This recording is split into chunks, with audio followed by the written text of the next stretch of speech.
100 साल के हिंदी सिनेमा में मिलना बिछड़ना, जुड़वा भाई बहन और माँ बाप या रिश्तेदारों पर हुए जुल्म का बदला लेना मसाला फिल्मकारों के पसंदीदा थीम रहे हैं। लेकिन इनमें भी मिलना बिछड़ना और रिश्तेदारों पर हुए जुल्म का बदला लेना तो आजकल के फिल्मकारों के लिए काफ़ी पुराना हो चुका है। लेकिन जुड़वा भाइयों या हमशक्ल वाले थीम पर आज भी फिल्में बनाई जा रही हैं। लेकिन बात करें अगर इस पॉपुलर थीम की शुरुआत की, तो इसकी शुरुआत मानी जाती है साल 1967 में आई दिलीप कुमार स्टारर फिल्म राम और श्याम। लेकिन राम और श्याम से लगभग 5 सालों के अंतराल पर आई फिल्म सीता और गीता राम और श्याम से भी ज़्यादा प्रचलित हुई, जिसकी बेसिक स्टोरी राम और श्याम से ही ली गई थी।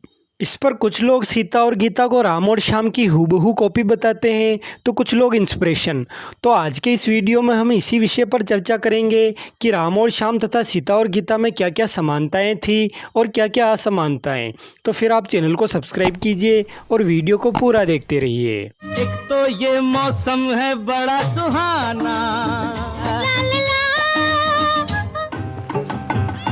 अरे मुरलीधर मामा की भांजी। फ्रेंड्स, इन दोनों फिल्मों की सबसे बड़ी समानता तो इनके नामों में झलकती है। एक तरफ राम और श्याम तो दूसरी तरफ सीता और गीता, यानी अपोजिट नेम हो गए, क्योंकि राम का जुड़ाव सीता के साथ और श्याम यानी कृष्ण का जुड़ाव गीता के साथ। साथ ही साथ राम और श्याम फिल्म में राम वाला कैरेक्टर भोला भाला और सीधा साधा और श्याम वाला कैरेक्टर चुलबुला और नटखट था। और उसी प्रकार सीता और गीता फिल्म में भी सीता वाला कैरेक्टर बिल्कुल भोला भाला और सीधा साधा, जबकि गीता वाला कैरेक्टर चुलबुला और नटखट। यानी सीता और गीता में ये भोले भाले और नटखट वाले सीक्वेंस राम और श्याम से हूबहू कॉपी किए गए थे। इनके अलावा राम और श्याम फिल्म की शुरुआत में राम वाले कैरेक्टर को जब वहीदा रहमान शादी के लिए देखने आती हैं और श्याम वाले कैरेक्टर को मुमताज़ के साथ दिखाया जाता है, तो दर्शक ये सोचता है कि राम की शादी वहीदा रहमान से होगी और श्याम को मुमताज़ के साथ पेयर किया जाएगा। लेकिन बाद में राम की जगह श्याम चला जाता है और श्याम की जगह राम, इसलिए पूरी कहानी ही बदल जाती है। और ये वाला सीक्वेंस ही फिल्म की कहानी का सबसे मजबूत हिस्सा था, जिसे सीता और गीता फिल्म के लिए हूबहू कॉपी किया गया था। क्योंकि सीता और गीता में भी सीता वाले कैरेक्टर को पहले संजीव कुमार से मिलाया जाता है, जबकि बाद में संजीव कुमार को गीता वाले कैरेक्टर के साथ पेयर किया जाता है। व्यूअर, सीता और गीता फिल्म का रुपेश कुमार वाला कैरेक्टर हूबहू राम और श्याम के प्राण वाले कैरेक्टर की कॉपी लगता है, वो चाहे आप लुक वाइज देखिए या उनके अंदाज के हिसाब से। जहां राम और श्याम में प्राण राम को हंटर से पीटता है, तो यहाँ सीता और गीता में रुपेश कुमार हंटर की जगह बेल्ट का प्रयोग करता है।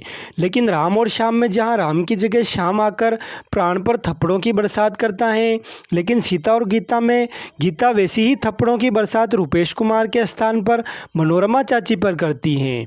साथ ही साथ सीता और गीता का दादी और चाचा के छोटे बेटे वाले कैरेक्टर राम और श्याम के निरूपा रॉय और बेबी फरीदा वाले चरित्र की याद दिलाते हैं। व्यूअर, सीता और गीता में राम और श्याम के मुकाबले चरित्र थोड़े ज़्यादा रखे गए थे और लड़कों की जगह लड़कियों को हमशक्ल बताया गया, और यही दो बड़ी असमानताएं हैं इन दोनों मूवीज़ में। वरन हर सीन हूबहू कॉपी लगता है। जैसे कि राम और श्याम में भी पार्टी के दौरान ही यह राज खोला जाता है कि राम की जगह श्याम आ गया है और श्याम की जगह राम, और सीता और गीता में भी बिल्कुल ऐसा ही किया गया। लेकिन यहाँ पर आप इनमें ये बातें ज़रूर डिफरेंट बता सकते हैं कि राम और श्याम में दोनों जुड़वा भाई कुंभ के मेले के दौरान बिछड़ते हैं, जो कि फिल्म में नहीं दिखाया जाता, बस ज़रा सा बताया जाता है। लेकिन सीता और गीता फिल्म में शुरुआत में ही ये दिखा दिया जाता है कि दोनों बहनें कैसे बिछड़ी थी। व्यूअर, सीता और गीता का क्लाइमैक्स का जो लोकेशन है वो भी बिल्कुल राम और श्याम के क्लाइमैक्स वाले लोकेशन जैसा ही दिखाई पड़ता है। वैसे यहाँ पर आपको यह भी बता दें कि सीता और गीता के डायरेक्टर रमेश सिप्पी ने सीता और गीता की रिलीज़ के बाद ये बात खुद मानी थी कि सीता और गीता की स्टोरी का एक बेसिक आइडिया राम और श्याम फिल्म से ही लिया गया। लेकिन रमेश सिप्पी की इस बात पर कुछ रिपोर्ट्स में ये कहा गया कि सीता और गीता की बेसिक स्टोरी नहीं, बल्कि पूरी स्टोरी राम और श्याम की कॉपी थी। हाँ, कुछ मामूली बदलाव किए गए थे। वैसे राम और श्याम इसके निर्माता बी नागी रेड्डी और चक्रपाणी तथा डायरेक्टर तापी चाणक्य की 1964 में आई तेलुगु फिल्म रामादू भीमदू की रीमेक थी।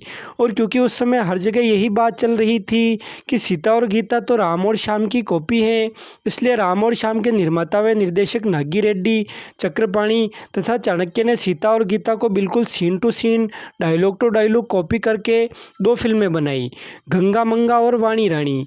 इनमें से एक तमिल भाषा की फिल्म थी और एक तेलुगु। और सीता और गीता की तरह ये दोनों फिल्में भी सुपरहिट रही। और क्योंकि ये दोनों फिल्में सीता और गीता की हूबहू कॉपी थी, इसलिए चाणक्य तथा नागी रेड्डी और चक्रपाणी जी को यह डर था कि कहीं रमेश सिप्पी उन पर कॉपीराइट का मुकदमा ना कर दें। लेकिन रमेश सिप्पी ने ऐसा कुछ नहीं किया और इस बारे में जब उनसे पूछा गया तो उन्होंने बताया कि मैं ऐसा कुछ नहीं करूँगा, क्योंकि सीता और गीता की कहानी तो तापी चाणक्य की ही फिल्म राम और श्याम से ली गई थी। दोस्तों, आपकी इस बारे में क्या राय है, ये हमें कमेंट कर ज़रूर बताएं।